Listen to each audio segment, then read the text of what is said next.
जय हिंद और जय श्री राम। वीडियो को लाइक करिए, शेयर करिए, कमेंट करिए, चैनल को सब्सक्राइब करिए, नोटिफिकेशन बेल को दबाइए। आरंभ करते हैं वीडियो को दोस्तों। अभी मजा आएगा ना भिड़ो।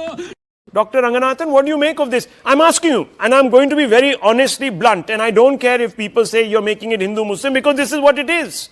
Has the MVA become a Muslim-first grouping? Simple. The answer is equally simple. Yes. Let me say it again. Yes. Rahul, you mentioned Jinnah. I will either have a divided India or a destroyed India, had said Jinnah. While he managed the former, trust me, the Congress is intent upon managing the latter through uncontrolled runaway appeasement. And unless one understands the various stages of it, you see, we can keep on nitpicking on one policy, one farman, this or that. We have to dive deeper. Unless one does that, one can neither recommend nor apply a cure to this disease, which is appeasement.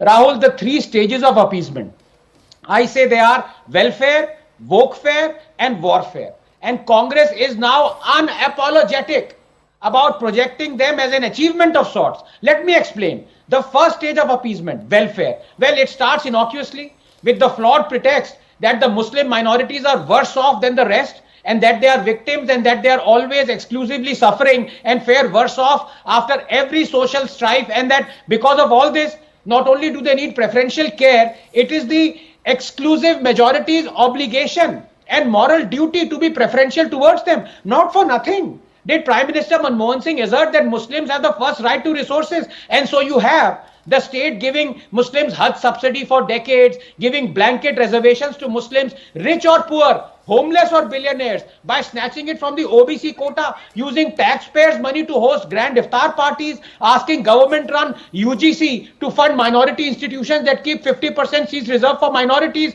plundering state coffers to pay monthly salaries to tens of thousands of Maulvis, giving scholarships and shadi shagun to Muslim women, providing midday meal dining hall for only those schools having 70% or more minority students, giving interest-free loans to set up shops on Waqf land, funding hundreds of madrasas, the Islamic schools, and all this while grandly proclaiming that ours is a secular state. That is, there is total demarcation between state and religion. The next stage of Muslim appeasement, Rahul, is more dangerous. Wokefare. Wokefare targets the mind. This is the stage where the Indian state and Congress is employing a quite brilliant tactic to appease and benefit its Muslim vote bank. It poisons the Hindu's mind with self-loathing, hatred for his own religion and way of life, drilling apathy towards the slow destruction of Hinduism through speeches, broadcasts, policies, arts, culture, cinema. So you have Mahatma Gandhi saying, quote, Hindus should not harbor anger in their hearts against Muslims, even if the latter wanted to destroy us all. Even if the Muslims want to kill us, we should face death bravely. And if they establish their rule after killing Hindus, we would be ushering in a new world. So you have Nehru saying, trying to stop the president from attending the consecration of Somnath, saying he feared Hindu revivalism. So you have our roads, our institutions, our cities named after the barbarians who destroyed our roads, institutions, and our cities, opposing CAA, appointing Muslims on temple boards, overturning even Supreme Court judgments like the Shah Bano. It is but obvious that welfare and wokefare can only lead to the third, perhaps terminal stage of appeasement, and that is warfare. Rahul, just a minute.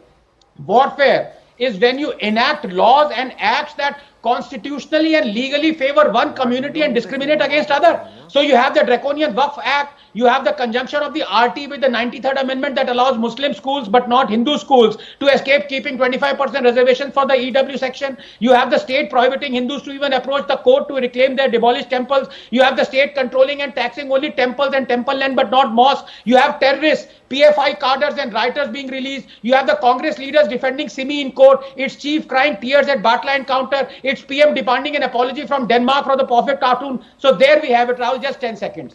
The three stages of appeasement: welfare, wokefare, and warfare.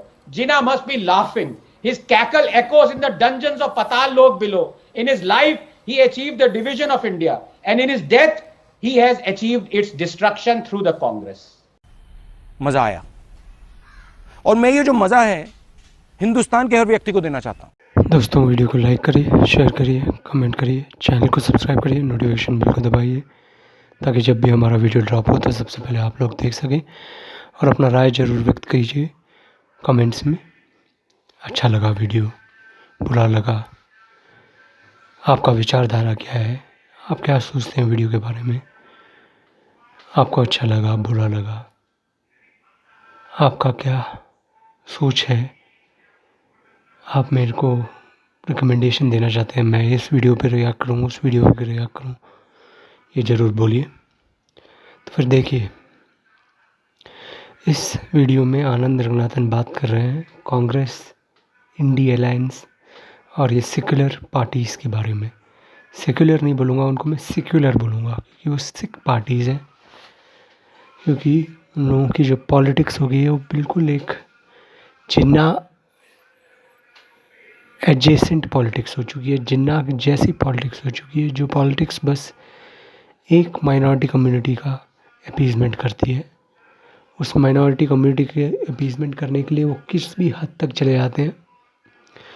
24 election से पहले 2014 के election के बाद जो कांग्रेस में एक बदलाव दिखाई दिया था आप लोगों को, कि वो अपना जो ये एंटी हिंदुत्व स्टैंड है उसको धीरे धीरे बदल रहे थे, वो थोड़ा थोड़ा प्रो हिंदुत्व हो रहे थे। पर ये 24 इलेक्शन में इन लोगों ने वो जो भी प्रिटेंस था ना, वो एक बनावटी दिखावा था, उस दिखावा को भी उन लोगों ने छोड़ दिया और अपने आप को क्लियरली बोल दिया कि हम एंटी हिंदू हैं, हमको कोई फ़र्क नहीं पड़ता, हम हिंदुओं के अगेंस्ट बयान देंगे, हिंदुओं को बांटने के लिए बयान देंगे और उस बंटवारा को होने के लिए हम झूठ भी बोलेंगे, ब्लेटेंट तरीके से झूठ बोलेंगे, और झूठ के कारण कुछ भी होगा हमको कोई फ़र्क नहीं पड़ता है।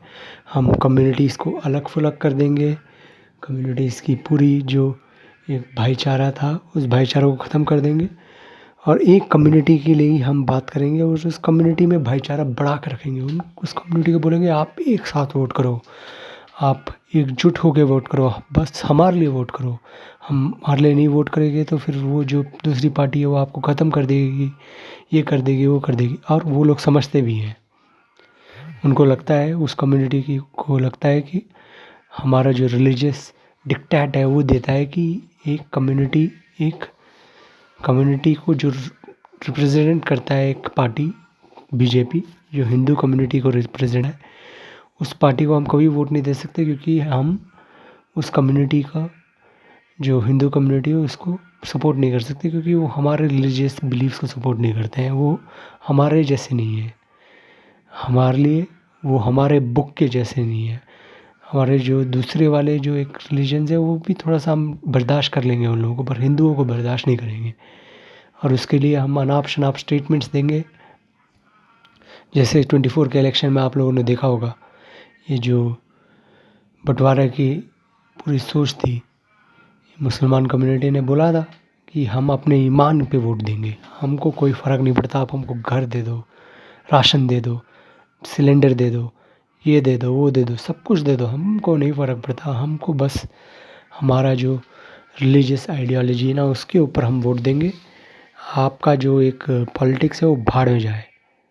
और उस भाड़ में जाने का इनको कोई फ़र्क नहीं पड़ता, ये पूरी तरह दिखा रहे हैं। अभी भी महाराष्ट्र इलेक्शन में भी यही दिखा रहे हैं, इनके जो रिलीजियस स्कॉलर्स और लीडर्स हैं आप खुले आ रहे हैं, खुला आ रहे हैं और बोल रहे हैं अपने कम्युनिटी के लोगों को कि जो भी हमारे लिए वोट नहीं कर रहा है, हमारा जो प्रेफर्ड कैंडिडेट है एमबीए का, उसको वोट नहीं कर रहा है, उसको बॉयकॉट करो, हिंदू हो, मुसलमान हो, कोई भी हो, वो हमारा लाइन को टो करना चाहिए उसे। और वो टो करने के लिए ये धमकी दे रहे हैं लोगों को और बोल रहे हैं कि 269 सीट्स में हमारा वर्चस्व है, हमको लगता है, और उस वर्चस्व के लिए आप उस सारे सीटों में एकत्र होके 100% एक ही पार्टी के लिए वोट करिए। और ये होने के बाद ये लोग समझते हैं कांग्रेस के और जो सेक्युलर लोग हैं कि जो हिंदू हैं वो तो बिल्कुल एक गाय जैसा है, उसको बस आप आगे भजा दो और वो बस आते जाएगा और उसको काट दो आप, उसका कोई जो रेजिस्टेंस है वो दिखाई ही नहीं देगा। तो फिर वो रेजिस्टेंस अब दिखाई देने लगा है। हिंदू लीडरशिप 24 लोकसभा इलेक्शन में थोड़ा सा दिग्भ्रमित हो गया था, उसको लग रहा था कि हम एक साथ लेके सब कुछ चल सकते हैं, वो हमको भी वोट दे देंगे, हम उनको खाना दे देंगे, हम उनको घर दे देंगे, हम उनको राशन दे देंगे, सब कुछ दे देंगे, तो हमको ज़रूर वोट करेंगे, क्यों नहीं वोट करेंगे। वो भी नॉर्मल लोग हैं। ये लगा था जो एक बीजेपी का पार्टी के जो टॉप लीडरशिप को लग रहा था, वो भी हमको वोट दे देंगे, हमको ज़्यादा ये जो हिंदू मुसलमान नहीं करना पड़ेगा।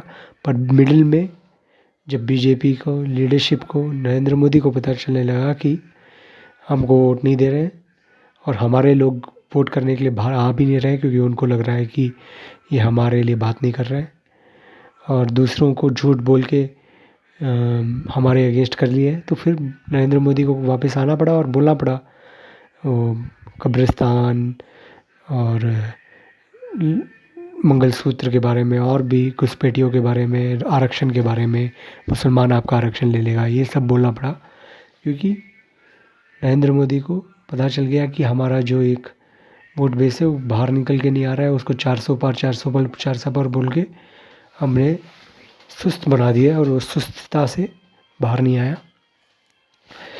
और उसके कारण बीजेपी 2024 के इलेक्शन में रिड्यूस्ड मैंडेट से पावर में आई। जिसको लग रहा था कि 400 पार होगा, और रिड्यूस्ड मैंडेट से आई। और उसके बाद से देखा होगा आपने 1-2 महीने तो पूरा उदासियत छाई हुई थी। फिर अचानक से हमारे योगी आदित्यनाथ जी है, उन्होंने बोला बटोगे तो कटोगे, एक रहोगे तो सेफ रहोगे। नरेंद्र मोदी ने उसके बाद बोला तो फिर बटोगे तो कटोगे, यही होगा, बटना नहीं है।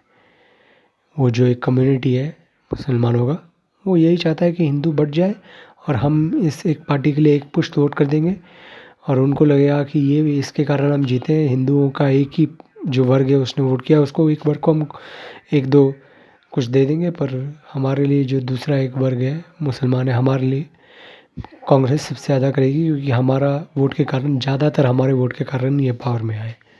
तो फिर ये सोच आके देश को बंटवारे के कगार में लेके जाएगा। जैसे इस वीडियो में आनंद गंगाधर ने बोला है, जिन्ना के सोचे 2 नेशन थ्योरी इंडिया में प्रयोग किया जा रहा है कांग्रेस के द्वारा, जिस 2 नेशन थ्योरी को कांग्रेस बोलती थी कि वो अपोज करती है।